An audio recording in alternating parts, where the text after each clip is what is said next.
Vous savez, ces moments où on a l'impression que la tempête ne va jamais finir.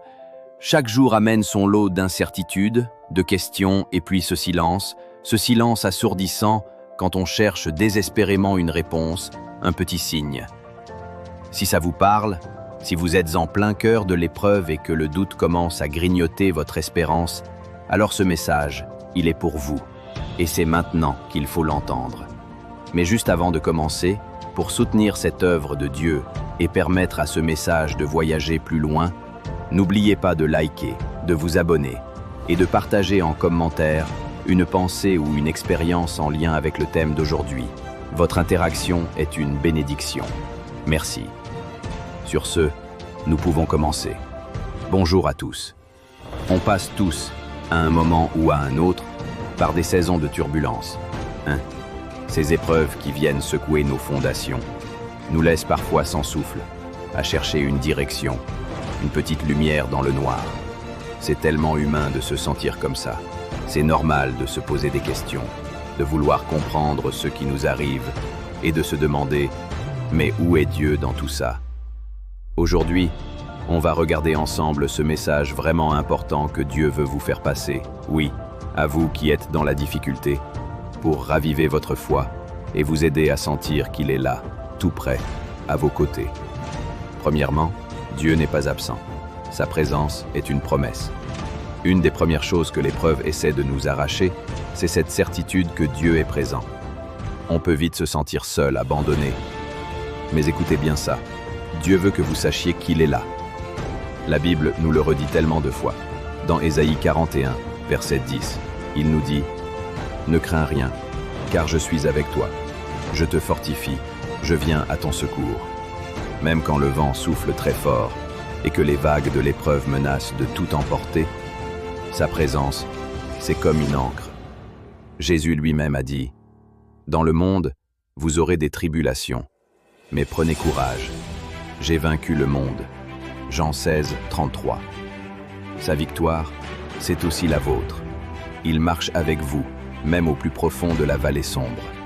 Deuxièmement, l'épreuve n'est qu'une saison, pas une destination. Ce n'est pas là où vous allez rester.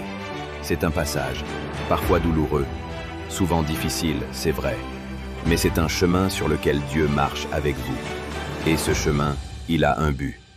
Les épreuves, ce n'est pas un signe que Dieu vous a laissé tomber ou que vous avez échoué. Non, bien souvent, elles sont là pour nous apprendre quelque chose, nous avertir ou nous rendre plus forts. Elles peuvent être ce moment où notre foi est affinée, purifiée comme l'or par le feu, pour qu'elle montre toute sa valeur. Dieu se sert de ces moments pour nous façonner, pour nous rendre plus semblables à Jésus. Troisièmement, votre foi a le pouvoir de transformer votre manière de voir l'épreuve. Jacques nous encourage même à voir les différentes épreuves comme un sujet de joie complète, parce que l'épreuve de notre foi produit la patience, l'endurance et nous rend plus matures et accomplis. Ça peut paraître complètement fou quand on est en pleine souffrance, mais c'est une vérité spirituelle très profonde. Et puis, retenez bien cette promesse. Dieu ne permettra jamais que vous soyez éprouvés au-delà de vos forces. 1 Corinthiens 10, 13 nous assure qu'avec l'épreuve, Dieu préparera aussi le moyen d'en sortir, pour qu'on puisse la supporter. Votre Père céleste sait où sont vos limites, et sa grâce, elle est toujours suffisante. La résilience du chrétien, cette capacité à tenir bon, elle se nourrit de 3 choses essentielles. Proclamer sa parole pour ne pas baisser les bras, le louer pour ne pas douter, et croire en ses promesses pour ne pas être dévoré par l'épreuve. Quatrièmement, au cœur même de la tempête, Dieu vous invite à découvrir sa volonté. Ça commence par s'ouvrir à sa présence, par s'abandonner avec confiance même quand tout paraît sombre. Parfois, ça veut dire lâcher nos propres plans, nos propres façons de comprendre les choses pour le laisser agir. Le Saint-Esprit est votre guide.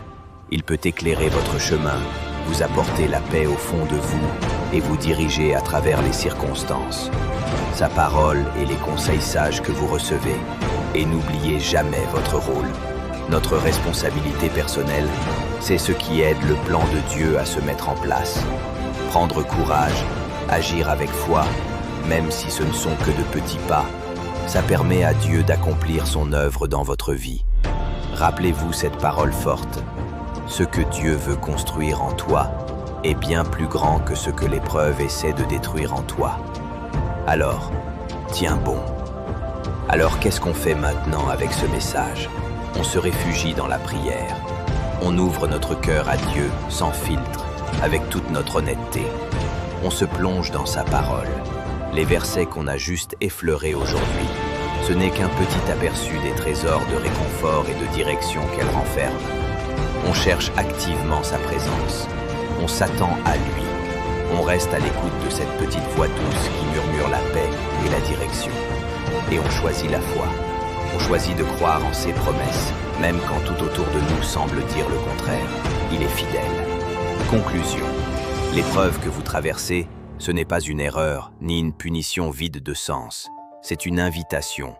Une invitation à découvrir la profondeur de l'amour de Dieu, la constance de sa présence et la puissance de sa volonté qui cherche toujours votre bien. Il est avec vous, il agit pour vous, et il désire vous montrer ses plans pour une vie transformée, pleine d'espérance et de force intérieure.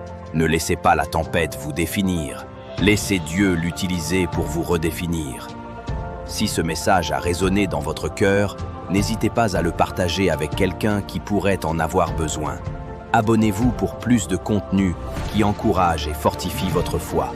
Que la paix de Dieu, celle qui dépasse tout ce qu'on peut comprendre, garde vos cœurs et vos pensées en Jésus-Christ. Soyez bénis.